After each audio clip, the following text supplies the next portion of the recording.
실제로 저한테 상담 받으러 오시는 분들을 보면은 감정평가 금액을 확인하고 나서 깜짝 놀라 찾아오시는 분들이 많습니다. 보상 금액이 주변 시세보다 너무 낮다는 거죠. 실제로 제가 상담했던 사례를 말씀드려보면 서울의 한 재개발 단지에서 할머니가 찾아오셨어요. 시세가 5억인데 보상금이 2억밖에 안 나왔다는 거예요. 이 할머니가 조기에 상담받고 대처하셔서 다행이었지만 하마터면 수억 원 손해를 볼 뻔하셨습니다. 기존 보상금은 너무 적게 책정됐다. 적어도 내가 손해는 안 보고 싶다라는 생각하시는 분들은 이 영상 10분만 보시면 남들보다 최대 2배까지도 보상금을 받으실 수 있으니까 마지막까지 꼭 집중하시기 바랍니다. 많은 분들이 감정평가 금액은 왜 시세보다 낮게 나오는지 궁금해 하십니다. 이유는 바로 재개발 평가의 대원칙인 개발이익 배제의 원칙 때문입니다. 쉽게 말하면 재개발에서 나중에 오를 땅값은 빼고 지금 낡은 그대로 상태로 계산한다는 겁니다. 감정평가서는 이 원칙을 실무에서 이렇게 적용합니다. 첫 번째, 표준지 공시지가를 기준으로 평가를 합니다. 대부분 사람들은 감정평가할 때 지금 시세를 볼 거라고 생각합니다. 하지만 아닙니다. 보상금의 기준은 사업 시행 인가가 났던 그 과거 시점에 표준지 공시지가를 기준으로 비교해서 평가를 합니다. 만약 인가는 2022년도에 났는데 보상평가를 2026년도에 한다. 그러면 2022년도 표준지를 가지고 시점 수정, 개별 요인 비교, 기타 등등을 하여 2026년에 가격을 평가하는 것입니다. 그런데 발표되는 시점 수정치가 가격 상승분을 충분히 반영하지 못하는 경우가 많아서 보상 금액이 주변 시세보다 적게 나오는 것입니다. 두 번째는 비교 사례 선정이 제한적입니다. 평가사는 보상 금액을 매길 때 주변 거래가를 참고합니다. 그런데 재개발되는 우리 동네는 이미 재개발 기대감 때문에 가격이 많이 올라 있습니다. 그래서 평가사는 우리 동네 사례를 쓰지 않습니다. 재개발 호재가 전혀 없는 옆에 아주 평범한 근처 동네 사례를 가져와서 평가를 할 수밖에 없습니다. 당연히 생각하는 금액보다 낮은 금액이 나올 수밖에 없는 것입니다. 세 번째는 변경되기 이전의 용도 지역을 기준으로 평가한다는 것입니다. 재개발이 되면 종상향이 되면서 땅의 등급이 올라갑니다. 예를 들어 5층밖에 못 지었던 땅이 20층 이상을 지을 수 있는 땅으로 바뀐 거죠. 그럼 당연히 가격이 오를 수밖에 없겠죠. 하지만 감정평가는 이 가치 상승을 인정해주지 않습니다. 종상향이 되기 이전에 아주 저렴했던 옛날 기준 그대로 평가를 할 수밖에 없습니다.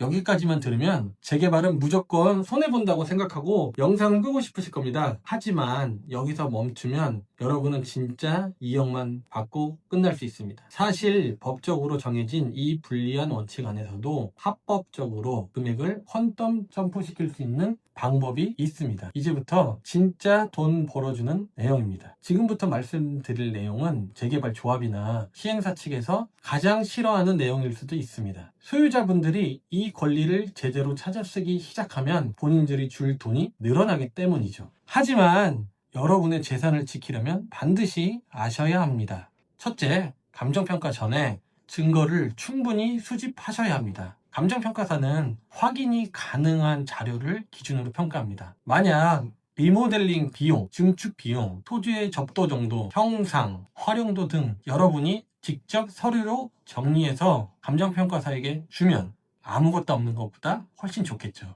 둘째, 감정평가사 추천권을 행사하셔야 합니다. 재개발 보상평가는 조합, 지방자치단체, 소유자 이렇게 세 곳에서 각각 감정평가를 선정합니다. 우리 쪽 전문가를 세울 수 있는 거죠. 여러분이 평가사를 추천하게 된다면 그 평가사분은 여러분의 재산을 소중히 여겨서 적극적으로 반영해 줄 수가 있겠죠. 즉 보상금액이 올라갈 수 있는 것입니다. 셋째, 사감정을 활용하는 것을 적극적으로 검토해 보십시오. 사감정이 뭐냐면은 공식적으로 공기관에서 평가를 의뢰해서 나오기 전에 개인적으로 감정평가를 한번 받아보는 겁니다. 즉 사업식 인가 전에 또는 보상평가 이전에 내 재산의 진짜 가치가 얼마인지 논리적으로 미리 만들어 두는 것입니다. 그럼 나중에 공식적인 평가를 할 때 어떤 부분이 잘못 평가되었고 어떤 부분을 잘 반영할 수 있는지 이러한 자료를 통해 구체적으로 제시할 수가 있을 것입니다. 특히 재개발 보상금을 똑똑히 받아가시는 분들은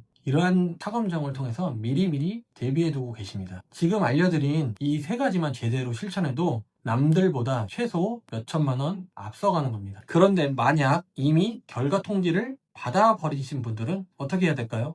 이 영상을 보시는 분들 중에는 이미 고지서를 받으신 분들도 계실 겁니다. 감정평가액이 너무 낮아서 밤잠 설치고 당장이라도 조합에 쫓아가고 싶은 심정일 텐데요. 여기서 포기하고 도장을 찍으시면 낮은 금액으로 여러분의 재산이 확정되는 겁니다. 하지만 늦었다고 생각할 때가 사실 뜨거운 싸움의 시작이 되는 시점이기도 합니다. 아직 역전의 기회가 남아 있거든요. 보통은 이의 신청, 수용 재결, 그리고 마지막 행정소송 단계까지 단계적으로 진행하게 됩니다. 그런데 여기서 많은 분들이 실수하시는 게 있어요. 단순히 너무 낮다, 억울하다라고 하면 절대로 올려주지 않습니다. 평가사가 쓴 논리를 법률과 데이터로 조목조목 깨부셔야 합니다. 예를 들어 우리 집 앞 도로 조건이 실제보다 나쁘게 반영됐다거나 비교 대상이 된 옆 동네 사례가 우리 집과 전혀 맞지 않는다는 식의 평가서에 허점을 찔러야 합니다. 그래야 승산이 있습니다. 물론 이 과정에는 시간도 걸리고 비용도 듭니다. 그래서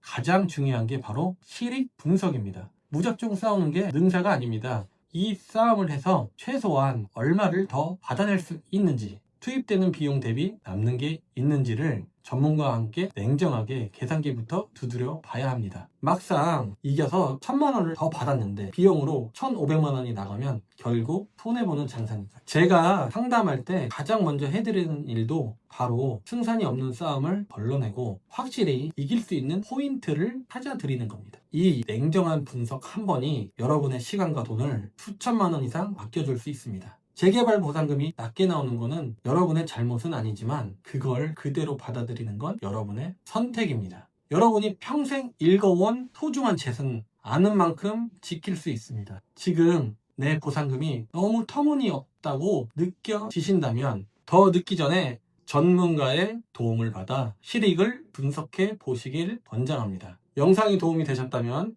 댓글과 좋아요, 구독, 알림 설정 부탁드리고 내 상황에 맞는 구체적인 전략이 궁금하시다면 아래 고정 댓글에 상담 링크를 확인해주세요. 지금까지 여러분의 자산을 지키는 파트너 김감사였습니다. 다음번엔 더 좋은 내용으로 찾아뵙겠습니다. 감사합니다.